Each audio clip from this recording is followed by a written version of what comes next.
Welcome to Art Ed Radio, the podcast for art teachers. This show is produced by the Art of Education University, and I'm your host, Tim Bogats.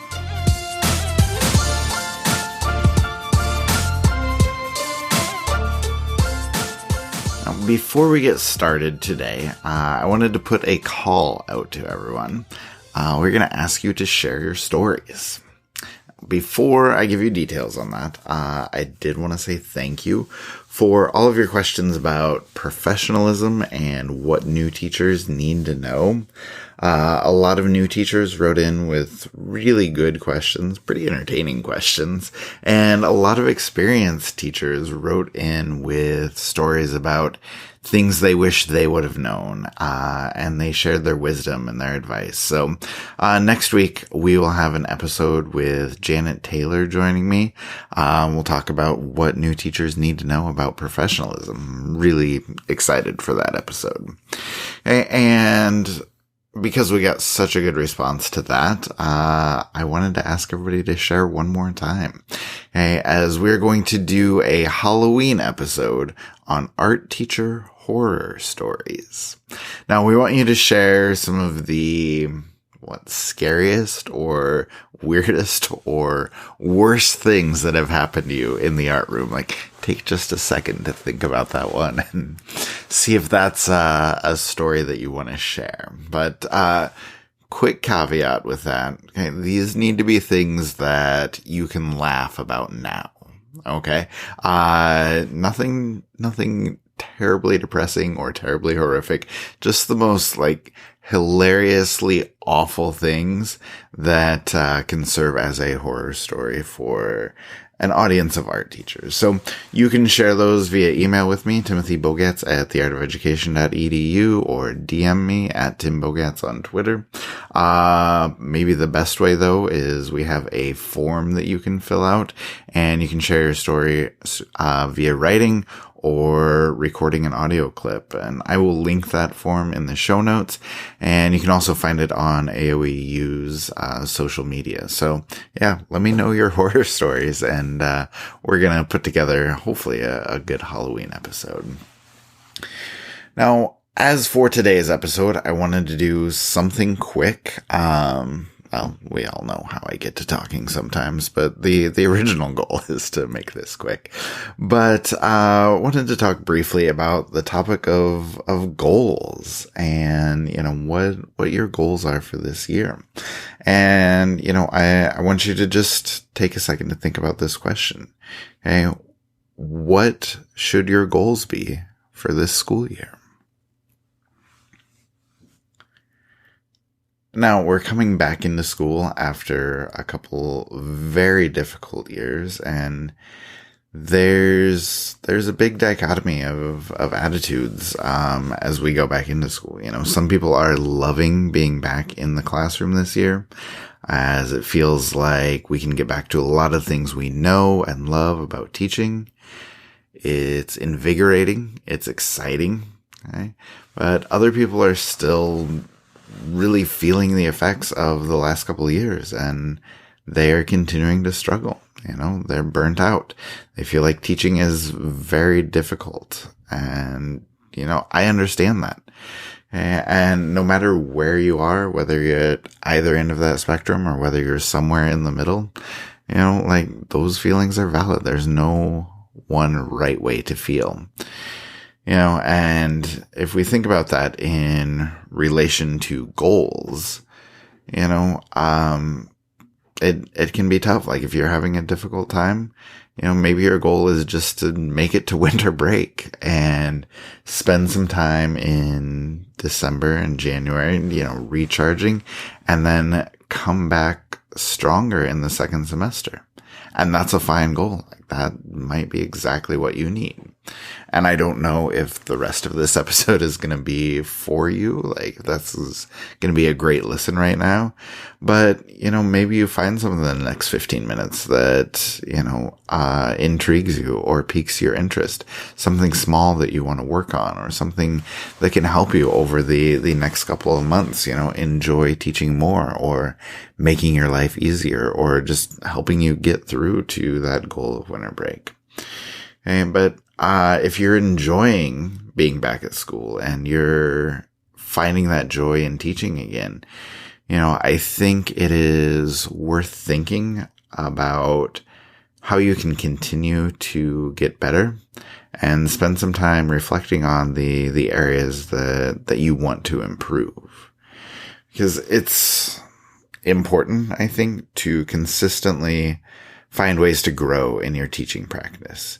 We are lifelong learners. There are so many opportunities out there. And the more you're learning, the more you have things that you're trying to improve, okay, the less likely you are to get stagnant, to, feel like you're just spinning your wheels. If you're having these goals, if you're having these things that you can work toward, you're going to feel so much better about going in every day. And, it really can improve what you're doing, improve how you're feeling, and just improve how you're relating to kids.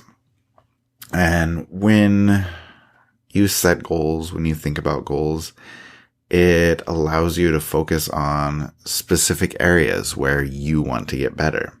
And I can't decide that for you. Your principal can't decide that for you. That's something that you need to choose. You need to decide. You need to reflect on, like, what interests you. And what do you want to explore more? What ideas might work in your classroom? How do you want to get better? Okay, and as you're thinking about that or reflecting on that, like, those ideas or those goals can come from anywhere. Okay? You may just look back at last year or 3 years ago or whatever, and think about, what you did or didn't do in your classroom. Think about how you can get better at something. And you can think back to conversations with your colleagues, learning about what they're doing, seeing what is happening in their classrooms. Or you can think about advice your principal gave you, or a new strategy that you read about or heard about, or anything else. And, just think, like, what interests you? What do you want to get better at? Okay, what do you want to know more about? And when you put your thoughts and your reflections and your conversations with other people together, that might point you in the direction you need. You might just find the area that you want to focus on for the school year. And like I said, that could be anywhere. I spent a little bit of time myself reflecting on just goals that I've had in previous school years, things that I wanted to work on, wanted to improve. I want to talk just a little bit about how I did some of those, I guess, and just share a few ideas in case that possibly piques your interest or gives you, a little bit of direction as far as goals that you may want to take on or things that might work for your classroom. But like I said, that is a decision that you have to make. The ideas can come from anywhere, but you're the only one who knows what is going to work best for you. Okay. But I spent a lot of summers and a lot of school years, trying to get better at a particular medium. I really disliked watercolor for a long time. But then, one school year I decided, I am going to get better at watercolor. And so I wanted to show my students that, I was taking on this challenge as well. And so, I checked out some books from the library because I'm old school like that. I bought myself some new supplies. I watched a bunch of videos and just worked and worked and worked and got better at watercolor. Okay? And, it was a little struggle. I didn't enjoy it all, but, once I got through doing all of that and sort of improved my skills and got a little bit more confident, I learned to appreciate watercolor a lot more. I got better at teaching watercolor, and I got more excited about teaching watercolor, which, as we know, is going to make your kids more excited. And just doing that in turn helps them a lot. And so, maybe your goal is to learn a new medium or just practice with a particular medium to improve your skill. Okay, and that is an incredible goal. It's completely worthwhile. Okay, and maybe there's something that you want to get better at within your own teaching. Okay, just what you're doing on a day-to-day basis and how you're interacting with your kids. It can be something really small, like focusing on wait time. Okay, so when you're asking a question, your kids have enough time to think about it, to process, to formulate a response, and to respond. I always felt the pressure of trying to get too much done within a particular class period, and so I'd move so quickly through, and I wasn't giving kids wait time to think about what I'm asking them. But that was somewhere where I needed to improve, and eventually I did, just because when you think about it, when you pay attention to it, when you focus on it while you're teaching, soon enough, you're going to be so much better at wait time or at whatever, thing that you're trying to improve. Okay. And maybe you want to go bigger than that. Maybe you want to do something big, like I really want to have better classroom management, or I want to create a more welcoming environment for my students. Okay? And if you set a goal like that, just know, like, that is a lot. Okay, those are big goals. Okay, so you will need to break that down a little bit more. But once you break that down, you'll know what you need to focus on. Okay, and that's what makes it doable. So, just if you can go through this thought exercise with me, let's say you want to work on classroom management. Huge goal. Okay, you're going to need to break it down. And maybe you just break it down by what happens during any particular class period. And so your first goal is to get better at greeting students at the door. And so you just make sure every day you're out there saying hi, asking them who's excited for art class, telling them what you're excited about, what's going on today, and just getting everybody really excited, calling them by name, welcoming them into your classroom. And then once you have that down, you start thinking about, how can we make their entrance into the classroom a little bit organized? Can they just grab their supplies, sit down, work? Do they need to get their sketchbooks out? Just figure out that process of what you want them to do. Teach them, exactly what you want them to do. Follow through on that. Okay, that's your next goal. And once you feel like you're good at greeting students at the door and you've got their entrance organized, move on. Okay, maybe your goal is to make sure that your expectations and plans are on the board every day. Do that for a few weeks until you get into that habit. You've met that goal.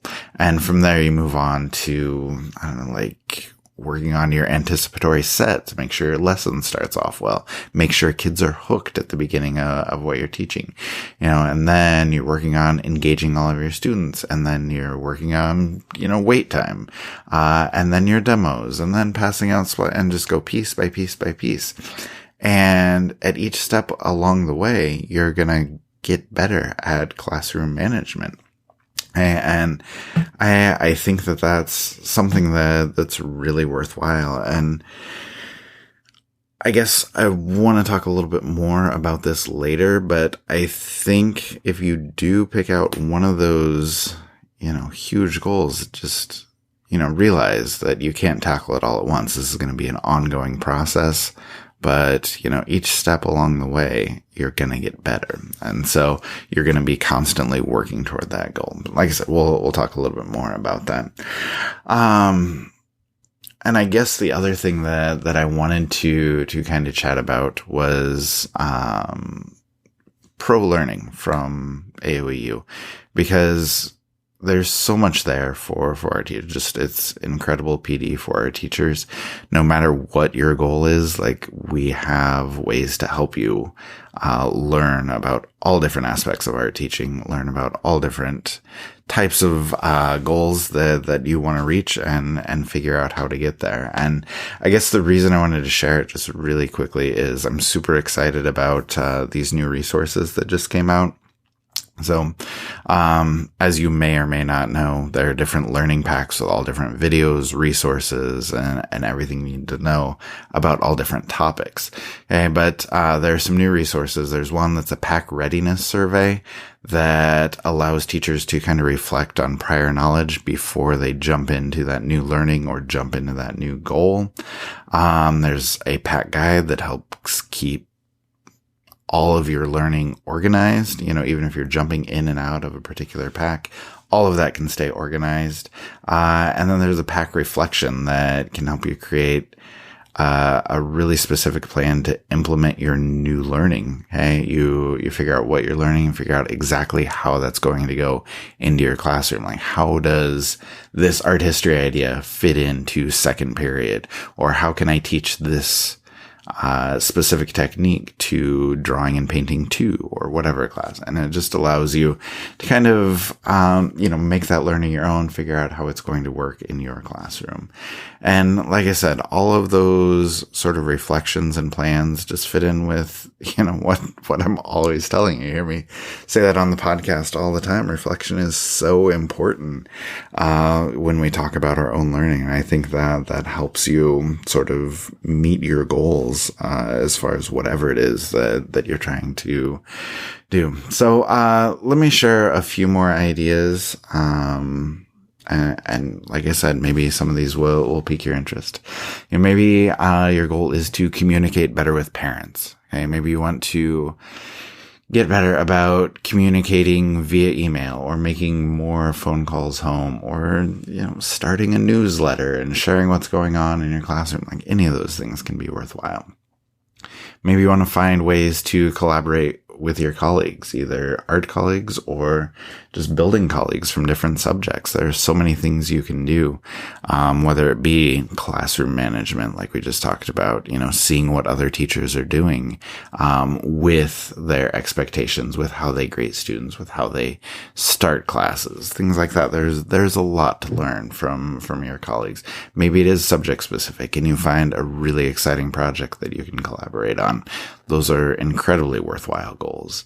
Maybe you're thinking about advocacy, and that can be anything super small. Like, I want to hang work in the halls more often, so teachers can see, what we're doing. Or, I want all of the classroom teachers to read the artist statements that my students are doing. So I'm going to make sure I hang artist statements with our work. Little goals like that are great.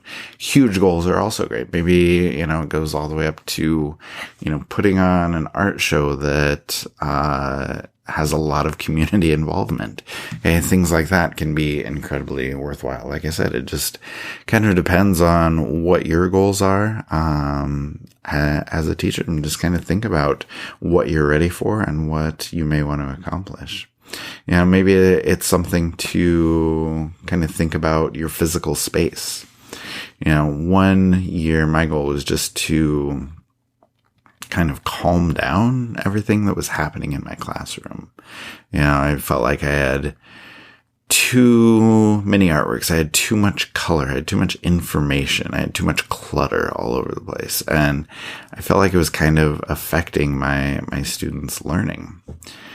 And if I can do another quick aside, sorry, we're turning this into not that short of an episode as I knew would happen, but if you're on social media at all, especially if you're on Instagram, you see just more and more really heavily decorated spaces, and like, to me, it just feels like this unrelenting stream of color and themes and just stimuli everywhere. And, like, as an art teacher, I love it.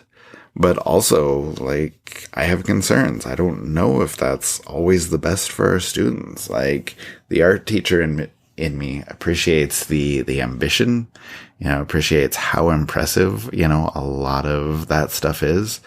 But, I worry. Like, color is good. Like, patterns are great. Information is great. But, I have the fear that it can be too much. I think it can be overstimulating. I think it can be distracting. And maybe it's worth it to help engage some kids, to create a space that you love.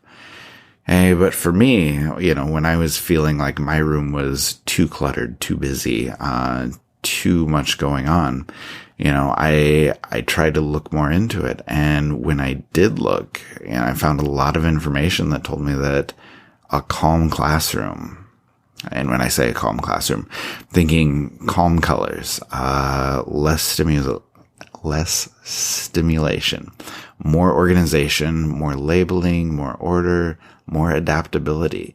Like all of those things that calm the environment. And research shows that helps kids focus and work and pay attention. And I saw that bear out in my classroom. And so, if I can bring that back to goals, I would say if, that interests you and you want to learn more, a really good place to start. There was an article a couple months ago by Andrea Wlodarczyk who, wrote about, I think it was called 27 Ways to Design an Inviting and Flexible Art Room or something along those lines. But if you're interested in exploring more about the idea of, a calm classroom, an inviting classroom, a flexible classroom, and that's a goal for you, that might be, a good place to start. And just going back to that idea of working toward a big goal, that idea of room design was something that interested me for a long time, something that's a really slow process. If you're going to create a goal that is to redesign your classroom or your studio or your art space, like that's not something that happens overnight. And so, just going back to that point I made before, you want to, I think, process your goals or plan out your goals as something that's going to be ongoing, something that you're working toward over the long term. And that idea may not fit into what's expected from our SMART goals or things like that, because it's not specific or measurable or timed or whatever, but maybe that's okay. Like if you need to turn it into a SMART goal, go for it. But I think it's okay to let it be also. I think the idea of getting better at something or slowly improving at something is one that we can consistently work toward. Like what is it they say about the journey and the destination? And I feel like I've never gotten to the place where I say, I'm good enough at drawing, might as well be done with this. That's something that I'm always going to be working on. And that's okay. And it's the same thing with teaching. There's always something to improve, something to get better at, a new challenge to take on, a new idea to follow, a new strategy to try.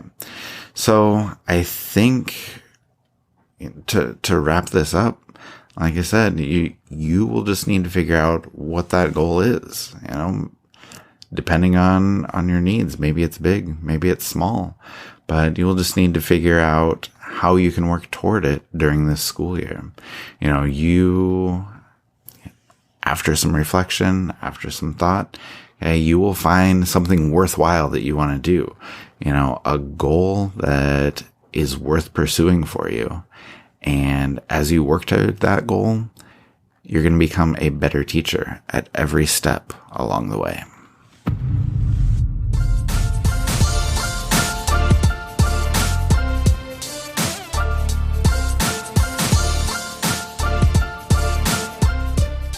Art Ed Radio is produced by the Art of Education University with audio engineering from Michael Crocker. Send me, please, your art teacher horror stories. You can look for that form in the show notes or on AOEU's social media pages. And we will be back next week with Janet Taylor and what new teachers need to know about professionalism.